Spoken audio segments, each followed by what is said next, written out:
Life is Strange: True Colors is a fantastic narrative experience, and due to the nature of the game, I want to make it clear that I will not be showcasing any gameplay past Chapter 1.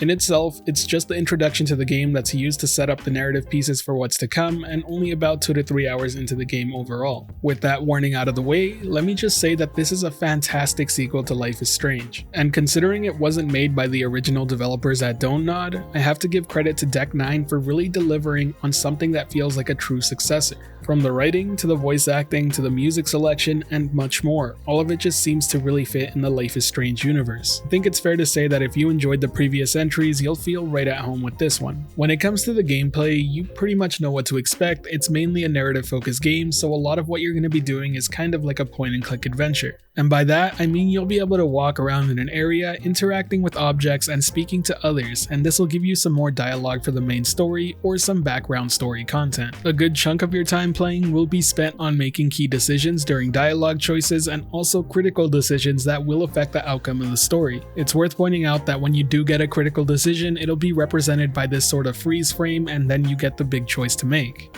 Upon completing a chapter, you'll also be presented with a screen that shows you what the world chose to do. All in all, the gameplay's fine and there's nothing wrong with it, but I will point out that it's very standard for the genre and it really doesn't try and do anything too different. I also want to give some credit for their accessibility options, as there's a lot they cover here, not to mention if you rather game without having to be in a rush to make a choice, you can do that too. But now let's focus on the story, because that's exactly where this game truly shines. Life is Strange: True Colors has a fantastic cast of characters that are easily likable and easily hateable based on what they want you to feel toward them. Their dialogue and voice acting is extremely well done, and the main character Alex is also a very interesting character in their own right, even before you get the supernatural elements into play. Speaking of which, the psychic power of empathy that Alex possesses allows her to feel the emotions that others are feeling when they're strong enough, which is both a blessing and a curse, but what it does for the story overall is really intriguing. For example, take this scene that happens pretty early on in the game.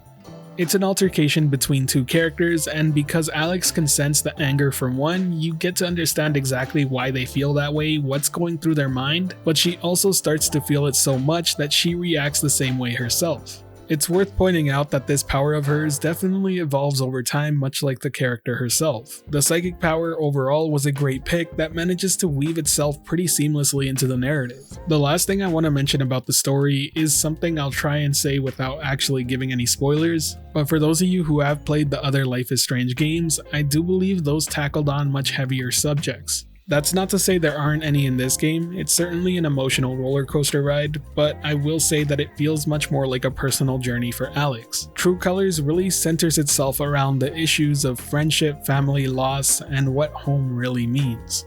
Now let's talk a bit about the visuals, which I have to say are impressive in their own right. I'm currently playing it on GeForce now, and all max settings are turned on.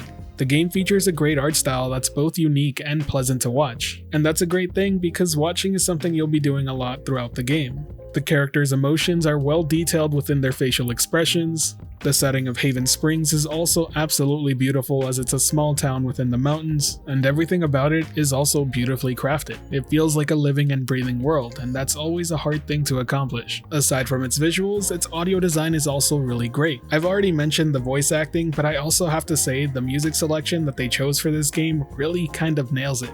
There are a few sections within the game where you'll hear a song pop up and it just really fits the setting. One scene in particular really early on is something that I wanted to share, but I can't due to the fact that I'd probably get a copyright strike for doing so. Between both the audio and visual design, it makes the world actually something you want to explore, and you will be rewarded for doing so. All in all, Life is Strange: True Colors is a fantastic game, and I really enjoyed my time with it. If anything, I wish I could have spent more time within Haven Springs. It's easily one of the better narrative experiences I've played in a good while. I also gotta say, playing the game through GeForce Now was a fantastic experience. I ran into no bugs or issues, and I was able to crank all the visual settings up to max. So to sum it all up, this game is absolutely worth it if you're the type to enjoy a good narrative experience. And if you happen to have any remaining questions of the game, feel free to leave them down in the comment section below, and I'll do my best to answer them. If you enjoyed this video or found it helpful at all, consider hitting that like button, as it really does help the channel out. And if you're wanting more content like this, this, be sure to subscribe and hit that notification bell as well. As always, thank you for watching. This has been The Virtual Cloud, giving you the latest and greatest on everything cloud gaming and VR related, and until next time, I'll catch you in the clouds.